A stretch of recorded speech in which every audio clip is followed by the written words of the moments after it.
Hi! Welcome to our channel. ఈరోజు మనం review చేయబోయే movie 'Annagaru Vastaru'. Karthi and Krithi Shetty lead పేర్‌గా నలన్ కుమారస్వామి డైరెక్షన్‌లో వచ్చిన మూవీ ఇది. ఇది యాక్చువల్లీ తమిళ్‌లో రిలీజ్ అయిన 10 డేస్‌కే ఓటీటీలోకి వచ్చేసింది. అదేంటి ఇంత ఎర్లీగా ఎలా వచ్చింది అని చూసా. చూసాక అర్థమైంది అన్నగారు రాకపోవడమే మంచిదయింది అని. కార్తీ గారు మంచి ఆర్టిస్ట్ అండ్ ఆయన మూవీస్ చాలా బావుంటాయి.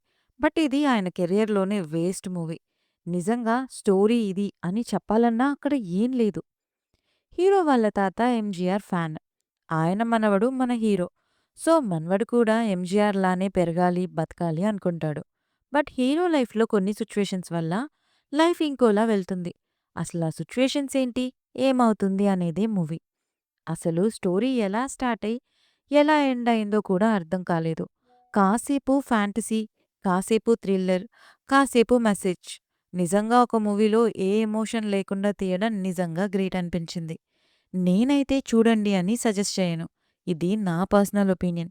ఇక మీకు ఇంట్రెస్ట్ ఉండి చూడాలనుకుంటే అమెజాన్ ప్రైమ్‌లో ఉంది. అడల్ట్ కాంటెంట్ లేదు. రివ్యూ నచ్చితే please like, share and subscribe. Thank you.